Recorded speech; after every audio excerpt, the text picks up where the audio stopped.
Alhamdulillah wassalatu wassalamu ala Rasulillah wa ala alihi wa sahbihi wa man tabi'ahum bi ihsanin ila yaumiddin. Allahumma la ilma lana illa ma 'allamtana innaka antal alimul hakim. Allahumma arzuqna ilman nafi'an wa rizqan thayyiban wa amalan mutaqabbala. Allahumma 'allimna ma yanfa'una wa zidna ilma. Rabbi shrah li sadri wa yassir li amri wahlul 'uqdatam min lisani yafqahu qawli. Rabbi zidna ilma warzuqna fahma.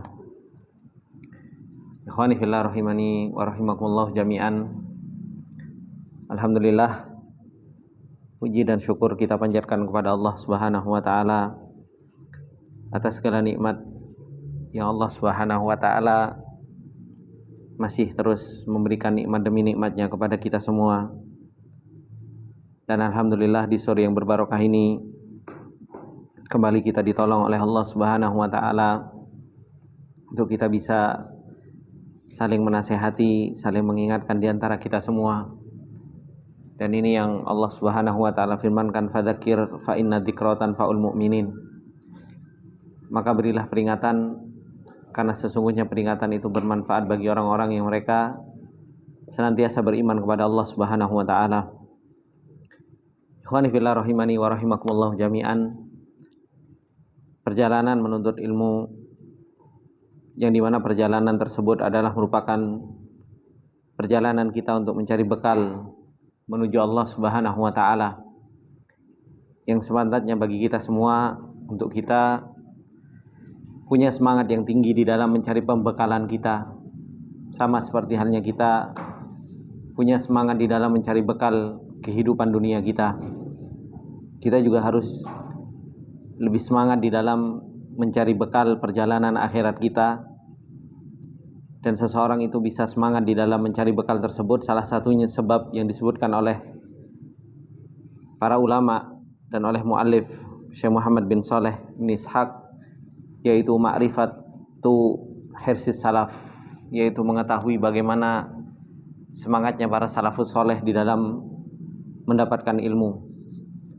Dan kisah-kisah mereka sangat bermanfaat bagi kita semua, sehingga kita punya semangat yang tinggi mengikuti semangatnya mereka di dalam perjalanan ilmu. Kemarin kita telah sampai di fa'aina nahnu min haula. Ya, sampai situ ya. Sampai situ, Mas. Kemarin ada kan? Ya. Kemudian beliau menjelaskan tentang ceritanya Syu'bah bin Hajjaj, menerangkan tentang kisahnya Syu'bah bin Hajjaj, bagaimana semangatnya di dalam menuntut ilmu. Beliau mengatakan, ja'a Syu'bah bin Hajjaj ila Khalid al-Hadza rahimahumallah. Telah datang Syu'bah bin Hajjaj kepada Khalid al-Hadza, semoga Allah Subhanahu wa taala merahmati keduanya. Faqala Syu'bah bin Khalid, maka Syu'bah mengatakan kepada Khalid bin Hadza ini, ya Aba Munazil, panggilan beliau, ya Aba Munazil, indaka hadithun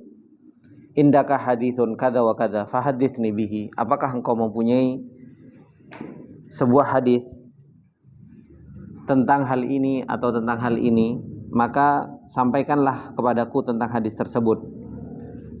Wa kana Khalid idza ka'alilan. Ketika itu Khalid itu gurunya itu dalam keadaan alil.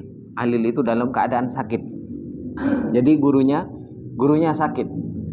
Datang seorang murid kepada gurunya dalam keadaan sakit. Minta kepada gurunya, kamu punya hadis enggak tentang perkara-perkara ini? Maka Khalid ketika itu dalam keadaan sakit. Faqala Khalid, maka Khalid pun mengatakan, ana waja'un. Saya itu dalam keadaan sakit. Saya dalam keadaan sakit. Faqala Syu'bah, innama huwa hadithun wahidun fahadithni bihi. Kata muridnya, sesungguhnya ini hanya satu hadis, maka sampaikanlah kepadaku tentang hadis tersebut. Fahaddatsahu bihi, hingga akhirnya Khalid tadi, yaitu gurunya, Al-Khalid Al-Hadza memberikan hadis tersebut kepada muridnya, yaitu Syu'bah Ibn Al-Hajjaj.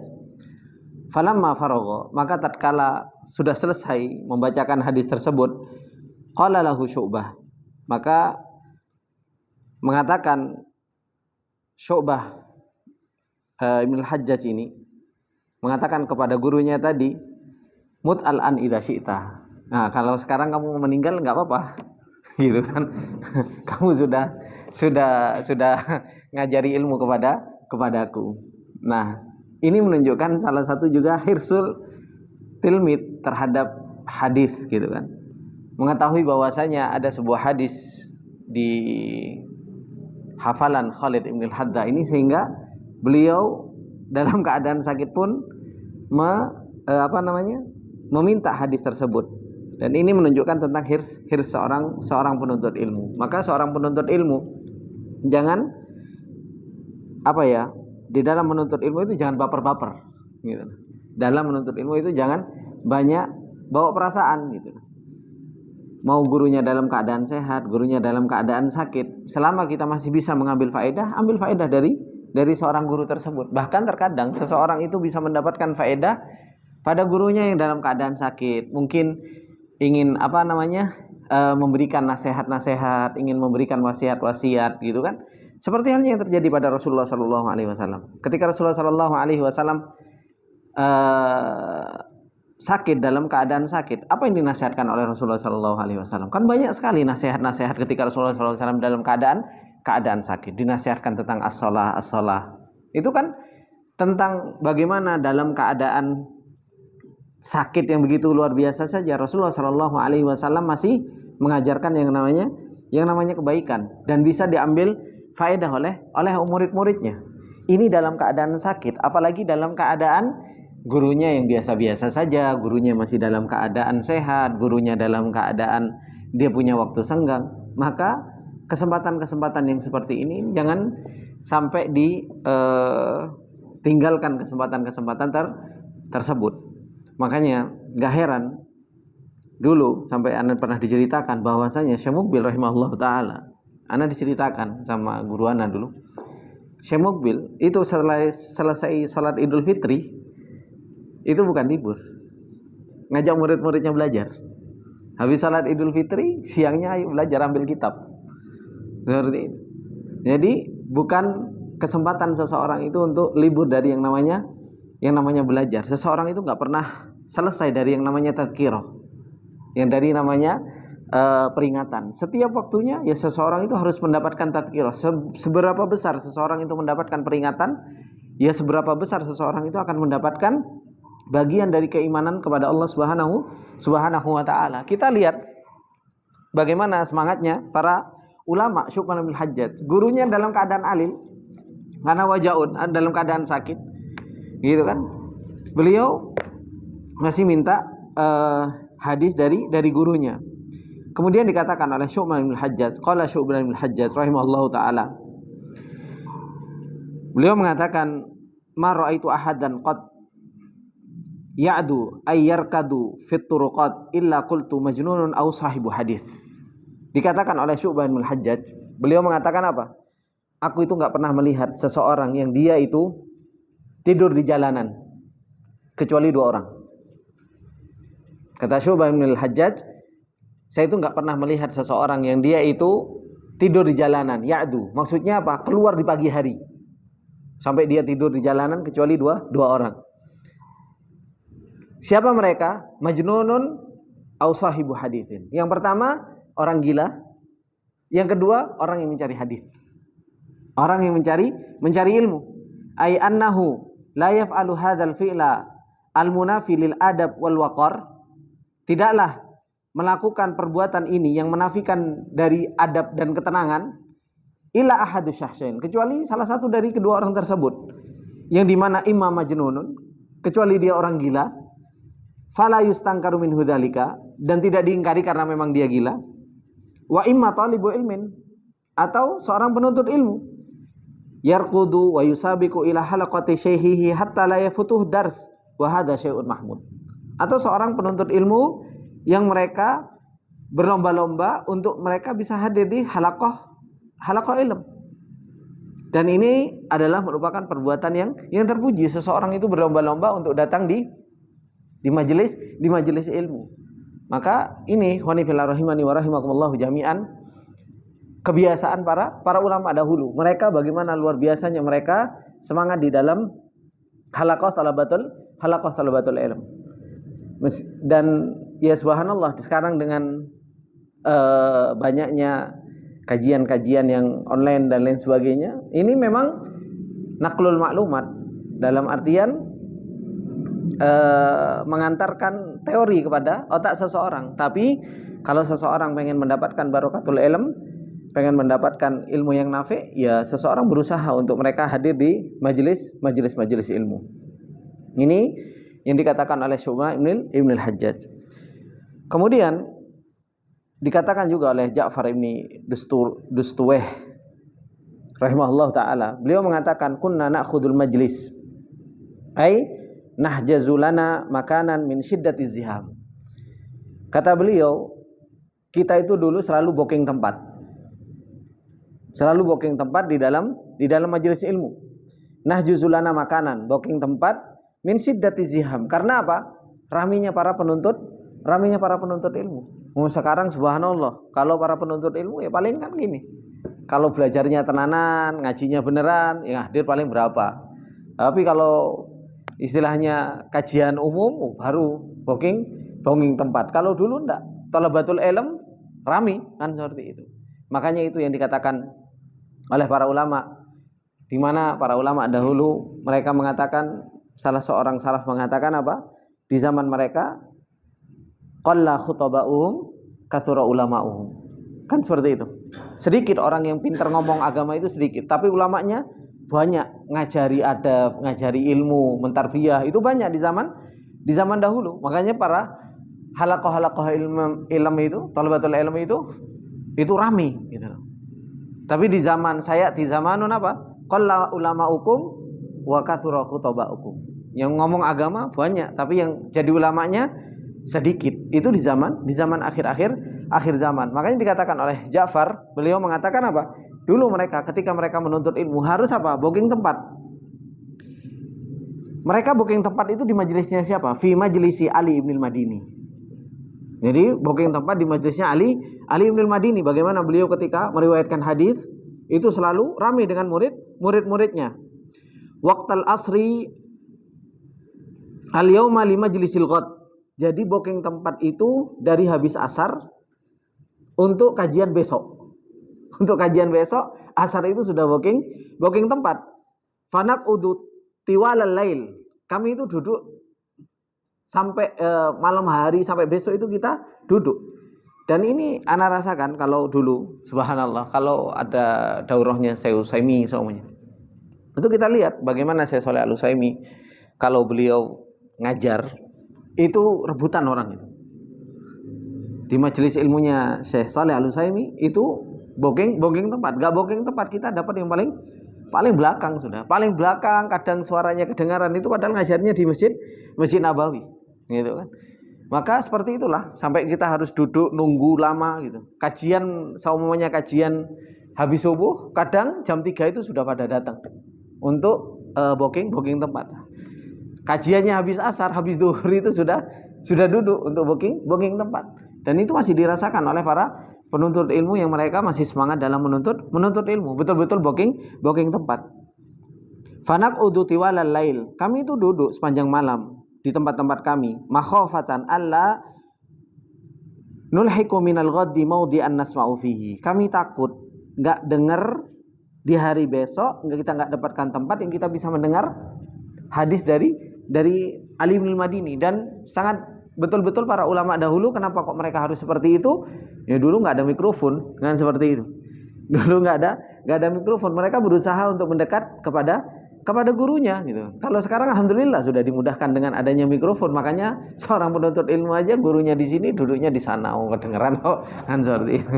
Duduknya di paling pojok. Tapi kan seperti itu, barokah ilmu itu semakin dekat kepada gurunya. Ainas mau fihi darsal hadits li syiddatiz ziham. Kami itu supaya dengar bagaimana Ali bin Madini itu menjelaskan tentang hadis karena sangat betul-betul raminya. Wa ra'aitu syaikhan fil majlis, dan aku melihat ada orang tua di majelis. Sampai apa? Yabulu fi tilisanihi. Sampai dia itu terkencing-kencing gitu loh. Sampai kencing di kainnya kan seperti itu. Wa yudrijul tilsan, wa tilsan huwa naun minal libas kal jubbah. Jadi dia sampai membasahi jubahnya itu, yaitu baju yang ada di mereka pakai, hatta farogo, sampai selesai dari dars. Makhofatan an yukhadha makanahu in qama lil baul. Takut kalau semuanya berdiri untuk kencing maka dia diambil tempatnya. Ini luar biasanya mereka di dalam menuntut ilmu. Tapi jangan dikira kencing di masjid Ustaz, kan seperti itu. Beliau mengatakan wala gharabata fi mithli hadhil qissah. Enggak ada herannya pada kisah ini. Kenapa? Li'anna maudhi'ad darsi lam yakun fil masjid. Dahulu itu para ulama itu seperti Ali bin Madini dan ulama-ulama besar kalau ngajar itu enggak di masjid. Kenapa? Enggak cukup tempatnya. Gitu. Enggak cukup tempatnya. Bal fi sahatin minas sahatil kabirah. Mereka itu cari lapangan yang besar untuk menyampaikan hadis gitu kan. Cari tempat yang besar.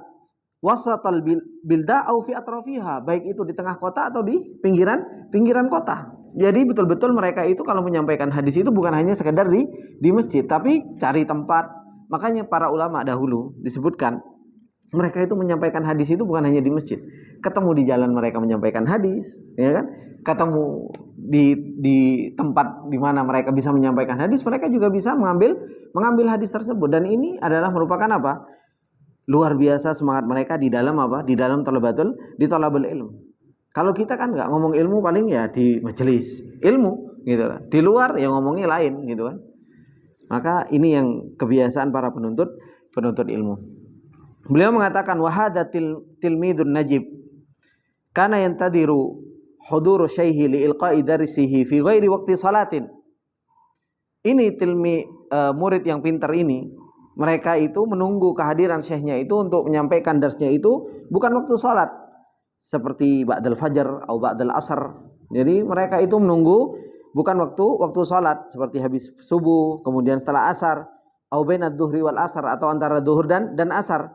Fa ahassa bi raghbatihi fi qada'il hajah. Maka seorang murid tersebut merasakan pengen buang hajatnya, walakinnahu khasyya in qama an makanihi an yu'khadha makanahu. Kalau dia berdiri, maka apa? Takut diambil tempatnya. Fabala fi makanihi, maka dia buang air kecil di tempatnya. Bihaitsu la yara auratahu ahad, di mana seseorang itu tidak melihat auratnya. Li'anna sahata darsi takunu ghaliban kabiratan wa wasi'ah, karena tempat belajar itu biasanya besar dan luas. Tsumma adraja at-tailisanihi wa laffuhu thumma lamma intaha dars sakabal baul minat tailasan wa ghasila tailasanahu fa ayyu gharabatin fi hada. Maka setelah selesai pelajaran mau salat dicuci bajunya tersebut, kemudian dipakai untuk salat gitu loh. Kalau kita kan gimana gitu kan. Tapi ya seperti itulah gitu loh. Para ulama dahulu mereka pakai baju juga, baju mereka enggak banyak. Kalau kita kan alhamdulillah bajunya banyak. Sebagian para ulama itu subhanallah, para ulama itu bajunya paling ya kalau punya dua, satu dicuci jemur yang dipakai satu, habis itu gantian aja seperti itu. Bagaimana mereka zuhudnya terhadap urusan dunia. Kalau kita kan enggak, sak lemari kebuk gitu kan. Kita tinggal milih dan lain sebagainya. Ini bagaimana keadaan para salafus saleh dahulu belajar dan bagaimana keadaan dunia mereka. Kemudian itu pembelajaran dari Syu'bah bin Hajjaj, kemudian pembelajaran dari Ja'far.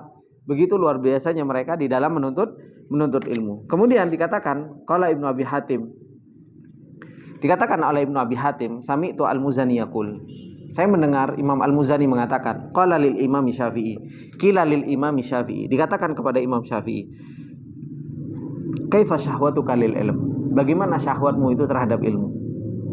Dikatakan kepada Imam Syafi'i, bagaimana syahwatmu itu terhadap ilmu. Faqala asma'u bil harfi ay bil kalimah mimma lam asma'hu fatawaddu a'dha'i anna laha asma'an tata'na'amu bima tana'amtu bihi al-adnan Kata Imam Syafi'i ketika ditanya bagaimana syahwatmu terhadap ilmu, beliau mengatakan, saya mendengar satu huruf atau satu kalimat dari ilmu, dari apa yang aku tidak pernah dengar, dari mendapatkan ilmu baru.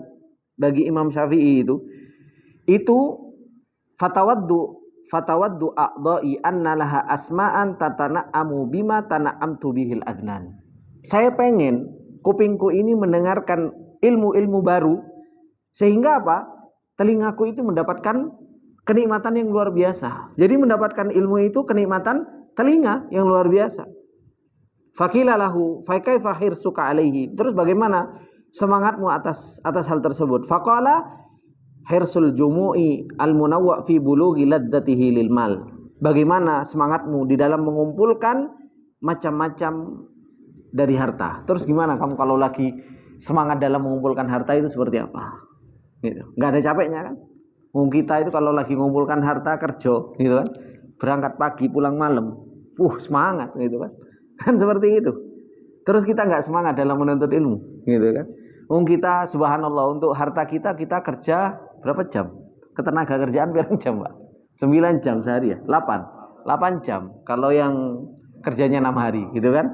Kalau yang kerjanya 5 hari ya 9 jam kan seperti itu.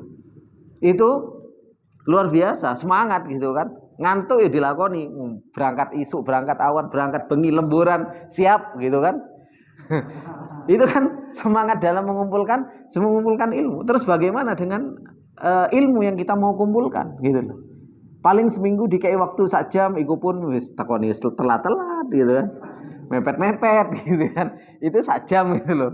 Itu bagaimana semangatnya di dalam menuntut ilmu. Maka ini yang kita bisa bayangkan. Imam Syafi'i rahimahullah ta'ala, beliau mengatakan hirsul jumu, bagaimana semangatnya seseorang itu dalam mengumpulkan yang bermacam-macam fi bulughi laddatihi lil mal, untuk mendapatkan berbagai macam harta yang begitu banyak. Itu sebagaimana semangatnya. Ya harusnya semangat untuk mendapatkan ilmu itu juga seperti itu, gitu loh. Semangat dalam menuntut ilmu juga harus sama dengan seperti itu. Kalau kita bisa semangat dalam mengumpulkan harta kita dengan kita meluangkan tenaga kita, meluangkan waktu kita, meluangkan semangat kita, ya kita juga harus semangat di dalam hal tersebut. Kemudian dikatakan faqila lahu fa kaifa talabuka lahu. Terus bagaimana caramu untuk mendapatkan ilmu tersebut? Beliau mengatakan talabul mar'ati al-mudillata waladuha laisa laha ghairuhu. Gimana kalau seorang ibu dia cari anaknya yang hilang? Ada capeknya? Enggak ada. Pagi, siang, sore, malam. Seorang ibu dia cari anaknya yang hilang, dia nggak akan pernah ada capeknya. Seperti itulah harusnya kita mencari ilmu. Seperti halnya seorang ibu yang dia mencari anaknya yang hilang. Laisa laha ghairuhu. Nggak ada keinginan bagi ibu kecuali dia akan mendapatkan anaknya tersebut. Sama. Maka ini yang dikatakan oleh Imam Syafi'i. Jadi bagaimana kita harus mendapatkan kenikmatan ilmu, bagaimana kita harus semangat dalam menuntut ilmu, dan bagaimana cara kita untuk mendapatkan ilmu, itu ya seperti yang disampaikan oleh Imam Syafi'i. Makanya nggak heran ketika seorang Imam Syafi'i menjadi seorang Imam Syafi'i, ya karena memang punya semangat dan himmah yang begitu besar. Dan bagaimana seorang Imam Ahmad menjadi Imam Ahmad bukan karena malas-malasannya, ya karena memang semangatnya dalam menuntut ilmu. Dan bagaimana para ulama dahulu mereka mendapatkan ilmu, ya karena seperti apa mereka itu berusaha, ya di situ diberi taufik oleh Allah Subhanahu wa taala. Kalau kita cuma kasih kesempatan kita mendapatkan ilmu seminggu cuma sak jam, ya kita juga akan mendapatkan ilmu ya sesuai dengan apa yang kita tuangkan, kan seperti itu. Tapi kalau setiap hari kita luangkan waktu 1 jam, 2 jam untuk kita baca buku, untuk kita buka kamus, untuk kita mempelajarinya, untuk kita ngasih kesempatan lah dalam 1 hari, kan seperti itu. Itu semua sebenarnya kan introspeksi diri kita masing-masing. Dalam 1 hari kita kasih kesempatan ilmu untuk diri kita itu berapa lama, gitu loh. Dalam 1 hari kita beri kesempatan kita untuk tadabbur Al-Quran itu berapa lama, gitu. Duduk pulang semuanya, kasih kesempatan ngomong ke istri, sik bentar, aku tak dengan ilmu sik bentar. Kalau kamu nggak mau dipoligami, biarkan istri keduaku ilmu, kan enak. kamu nggak akan pernah cemburu, kan seperti itu. Ya kan? Kalau kamu cemburu dengan istri kedua, biarkan ilmu jadi istri kedua aku, kan itu.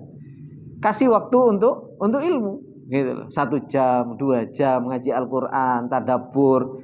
Pernah kita, antum pernah nggak? Selesai, anggap semuanya Riyadhus Shalihin. Ini sudah usah gede-gede, gitu loh. Arba'in Nawawi lah. Tidak usah Riyadhus Shalihin, Arba'in Nawawi, antum baca syarahnya, meskipun terjemahan. Pahami maknanya, tadabburi apa yang disampaikan oleh Rasulullah SAW. Gitu. Dihafal hadisnya. Itu kan arba'in, 40 hadis. Kalau sehari, wis, tidak usah banyak-banyak, tidak usah 1 hadis. 1 hari setengah hadis. 80 hari antum sudah hafal Arba'in Nawawi. Kan seperti itu. Ustaz, ini wis tuwek Ustaz, untuk ngapal wis telat. Kan seperti itu.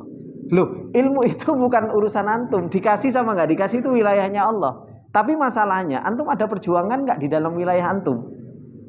Kita ada perjuangan nggak di dalam wilayah kita? Wong kita sendiri nggak ada perjuangan di dalam wilayah kita, terus gimana Allah mau ngasih wilayah ilmu kepada kita? Ilmu itu dari siapa? Kan Allah yang ngasih, ya kan? Kita sebelum melakukan wilayah kita, kadang kita itu sudah mikirin wilayahnya Allah dulu, gitu loh. Wilayahnya Allah itu ngasih, gitu kan? Ngasih ilmu. Kalau kita beneran mau menuntut ilmu, kita nyoba untuk tadabbur, kita nyoba untuk ngafal, ikhlas karena Allah, mengharapkan ilmu dari Allah Subhanahu wa taala. Allah kasih. Lu Abu Hurairah itu ketemu Rasulullah itu berapa lama?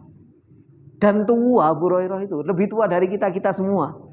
Tapi apa? Aktsaru riwayah lil hadis. Termasuk di antara yang paling banyak meriwayatkan hadis dari Rasulullah itu ya Abu Hurairah. Kenapa? Wilayahnya dilakukan. Wilayahnya dilakukan, wilayahnya Allah diserahkan kepada Allah. Gitu loh. Kita itu kadang nggak melakukan wilayah kita, yang dipikiri cuma wilayahnya Allah aja. Aku kok paham ora yo? Aku kok iso apa enggak? Iso itu urusannya Allah. Paham itu yang ngasih Allah. Gitu. Kita itu lebih banyak mikirin wilayahnya Allah dibandingkan kita ngerjakan wilayah kita sendiri. Akhirnya apa? Ya udah jalan-jalan, nggak melaku. Suruh belajar akhirnya cuma kebanyakan ngeles. Makanya Rasulullah SAW mengatakan ihris ala ma yanfa'uk. Semangat. Ini kan wilayah kita. Ihris ala ma yanfa'uk itu wilayahnya kita. Wasta'in billah itu wilayahnya siapa? Wilayah kita. Minta tolong sama Allah. Wala ta'jas, dan jangan banyak alasan. Jangan banyak ngeles. Gitu loh. Jangan banyak cari udzur untuk dirinya. Enggak. Ihris ala ma yanfa'uk. Ini wilayah kamu kok. Kita cari yang bermanfaat buat kita. Wasta'in billah itu wilayah kita. Kemudian apa? Wala ta'jas, jangan pernah mencari alasan terus-menerus, jangan pernah gampang ngeles, jangan pernah terlalu banyak muter-muter. Wilayah kita, ya oke kita lakukan. Nanti wilayahnya Allah yang akan ngatur semuanya, Allah yang akan memberi kepada kita. Maka ini wanifillah rahimani wa rahimakumullahu jami'an. Baik, insyaallah kita cukupkan sampai sini. Kita masuk ke fikih. Barakallahu fikum. Assalamualaikum warahmatullahi wabarakatuh.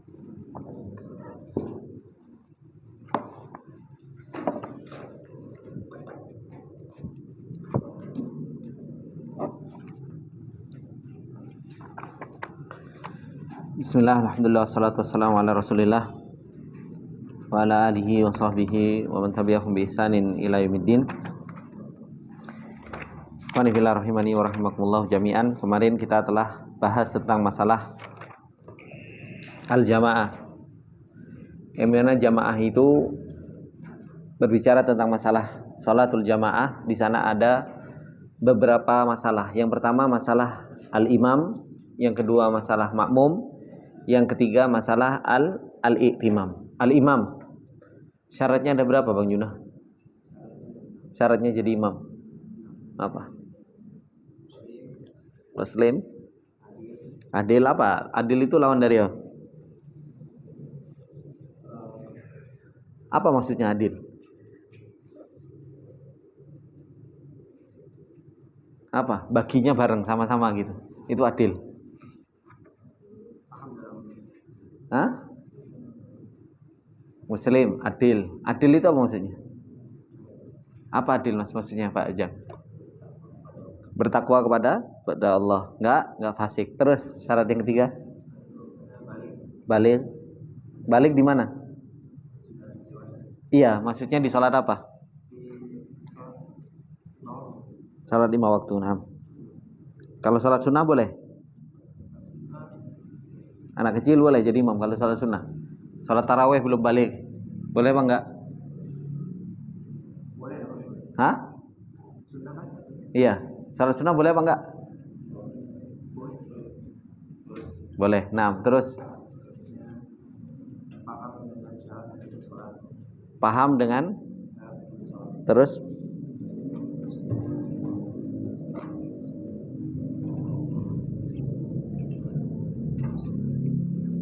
kalau paham tapi nggak bisa jalanin bisa nggak? Hah? Iya.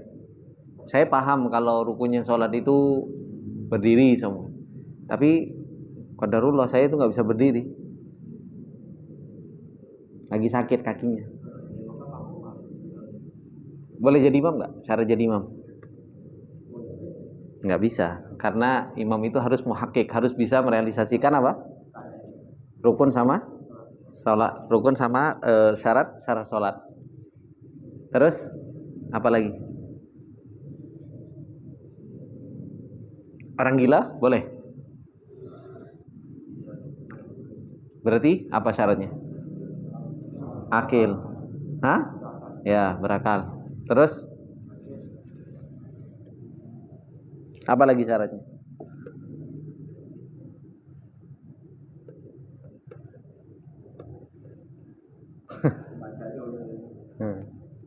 Laki-laki, ya kan? Laki-laki kalau mengimami laki-laki, imamatul rajul, imamatul dzukur. Itu 6 syarat imam, ya kan? Ini masalah antum ngomong masalah jamaah, antum buka fikih, kitab fikih apapun, mau 4 madhab, berbicara tentang salatul jamaah, yang dibicarakan itu ini. Makanya ini sebenarnya itu seperti halnya ringkasan yang antum hingga antum punya tasawur masalah, antum punya gambaran masalah di dalam bab tersebut. Sehingga para ulama ketika ngomong gini, oh nanti kembalinya ke sini, oh nanti kembalinya ke sini, oh nanti kembalinya ke sini, seperti ini. Terus yang dikedepankan Pak Abdul Qadir, antum sebagai bagian dakwah ini, apa saja Pak yang dikedepankan jadi imam?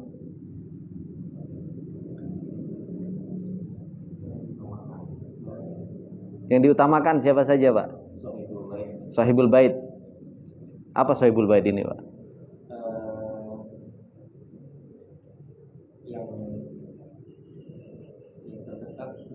Yang punya rumah. Nah, terus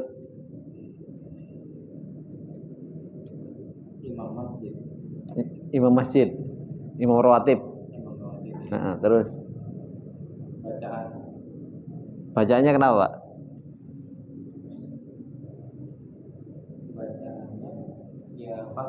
Akro. Nah,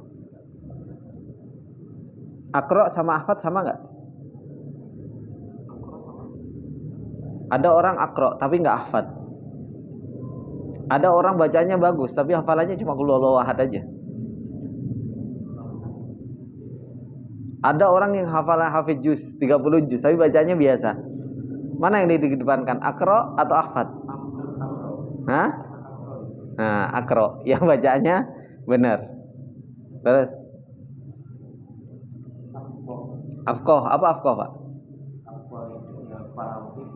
Ya, yang paham fikih tentang sholat. Jadi ketika lupa nggak bingung, gitu kan? Tambah banyak, masya Allah bacaannya bagus. Tapi ketika lupa sujud sahwi ditinggalkan. Kenapa? Ya karena nggak paham tentang fikih gimana harus seperti apa. Gitu. Maka itu yang penting juga. Terus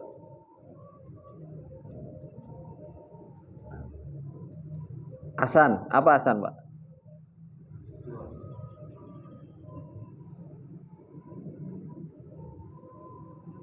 Hasan apa Pak? Nggak ditulis ya. Apa Hasan Pak? Oh nggak hadir. Oh iya, itu nggak hadir. Karena ada rekaman, nggak ada Pak? Ada rekamannya sama Pak Tarno. Audio. Hasan itu lebih tua Pak. Nah, jadi lebih tua. Terus Al-aqdamu hijratan, yang paling dulu hijrah. Ya, yang lebih dulu masuk Islam. Yang lebih dulu masuk Islam. Terus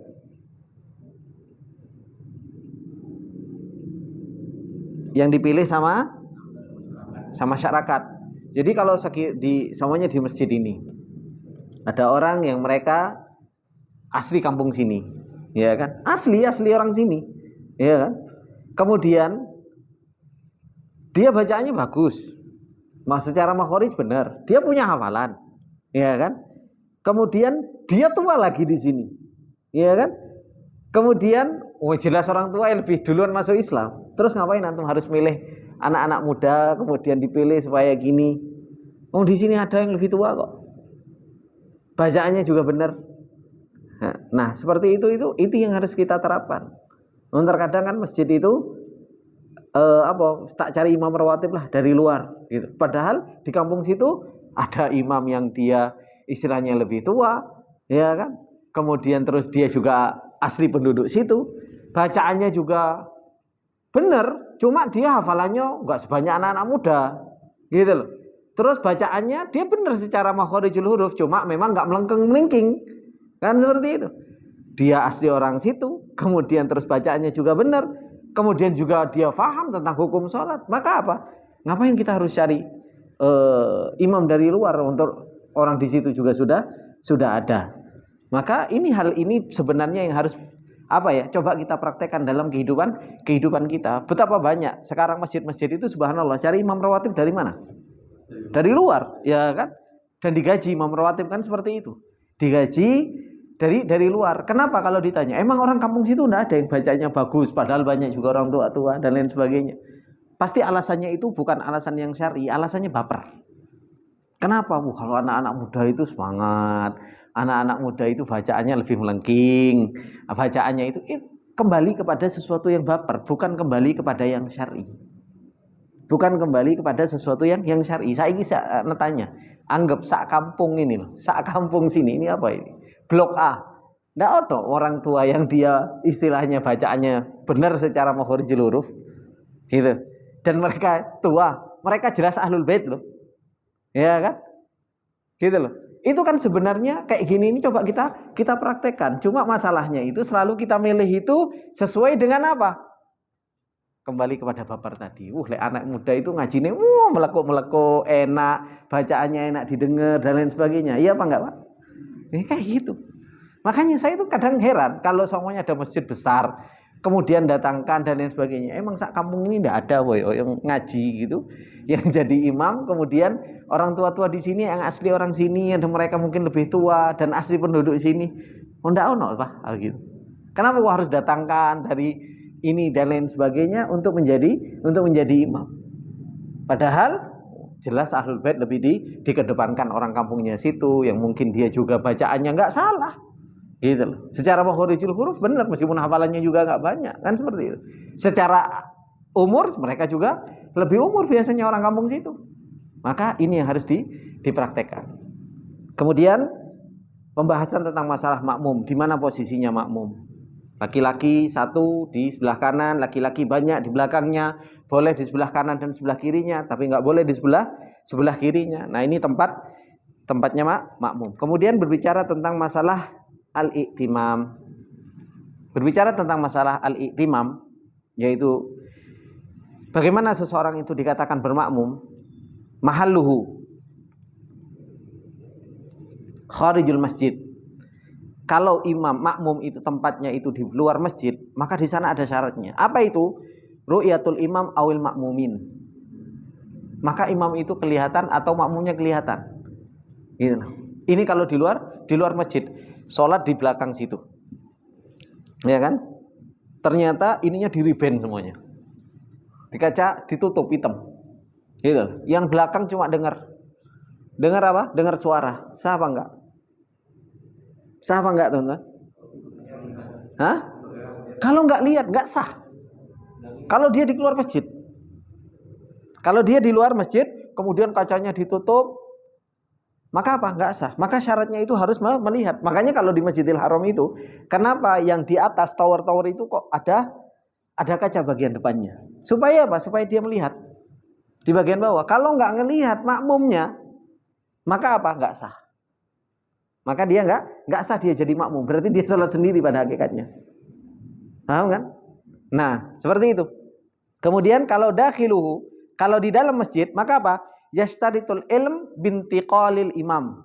Syaratnya itu yang penting tahu kalau imam itu pindah dari rukun ke rukun yang lain. Gitu loh. Dan tidak harus melihat imam. Nggak harus melihat imam. Yang penting dia tahu imam Allahu Akbar dalam masjid meskipun pojokan situ nggak harus melihat imam kan seperti itu. Tapi dia tahu pergerakan imam itu dia tahu. Maka ini syarat di mana seseorang itu sah menjadi makmum. Kalau di dalam masjid syaratnya itu dia tahu perpindahan imam. Tapi kalau di luar masjid maka apa? Dia harus melihat imam atau dia melihat apa? Makmum yang paling terakhir. Makanya kalau seumpamanya sholat Idul Fitri di lapangan seumpamanya, ya kan? Maka apa? Kalau dia mau jadi makmum paling tidak dia melihat shaf paling terakhir dari makmum tersebut. Seperti itu. Sitar. Oh enggak. Kalau gitu yang di hotel seumpamanya dia sholat Allahu Akbar ana tak ndelok TV ae lah ngono kan? Enggak sah. Maka betul-betul harus melihat jasad ini, jasad fisik. Nah, seperti itu. Apa? Kalau yang akhwat di rumah sholatnya. Salat apa? Salat tarawih. Lihat TV. memang nggak boleh ngelarang, cuma memang usahakan kasih aja untuk lihat, jangan lihat TV. Iya, jadi melihat makmum, paling nggak ada makmum yang dilihat. Iya, jadi melihat makmum. Jadi bukan ngelihat TV. Nih. Terus kapan makmum itu dikatakan mendapatkan imamah? Al-jamaah bit takbir qabla salamil imam. Jadi kapan makmum itu dikatakan ngikut jamaah? Kalau dia takbir Allahu Akbar, kemudian dia mau duduk, Assalamualaikum warahmatullahi wabarakatuh. Sebelum imam salam maka dia sudah dapatkan jamaah. Ya kan? Kalau jamaah. Kalau mendapatkan rakaat maka apa? Dengan ruku. Dengan ruku. Jadi kalau ruku imamnya sebelum ruku maka apa? Maka dia dapat seperti itu. Ya kan? Apa? Dengan ruku. Sebelum imamnya apa? Apa? Iktidal. Sebelumnya imamnya iktidal. Seseorang dia datang imamnya lagi ruku. Dia langsung Allahu Akbar ruku maka dia dapatkan satu rakaat. Paham ya? Paham enggak, Pak? Kalau misalkan dia imam ruku, dia bertolak lapar ruku, tapi dia tidak itu kalau dia belum sempurna rukunya bersama imam, maka dia nggak dapat. Iya, sempurna rukunya bersama imam. Kalau keseringan, hah? Keseringan apa? Iya, keseringan. Ya nggak apa-apa. Yang penting dia mendapatkan ruku. Iya. Walaupun keseringan. Iya. Walaupun keseringan sih. Nah, ini kan pertanyaan. Iya kan ada hadis yang kalau jangan terburu-buru gitu. Jangan gitu. Memang kita nggak boleh buru-buru, tapi kalau seumumnya kita dapatkan, makanya kalau imam seumumnya mau ruku, ya kita nggak usah lari-larian. Ya kalau dapat alhamdulillah, ya enggak, ya biasa aja. Makanya nggak boleh kita ngejar rakaat itu dengan lari seperti itu. Ada. Si imam udah ruku, datang jamaah, tinggalan. Nah pasti ruku dia baru baca semang subhanallah azim kayak ruku. Kalau dia ruku baru dapat subhanallah azim wa bihamdihi baru sekali langsung imam Allah akbar itu dapat. Sempurna. Iya, satu aja bacaan dapat. Gitu ya. Kemudian keadaan adzan dulu. Mau adzan?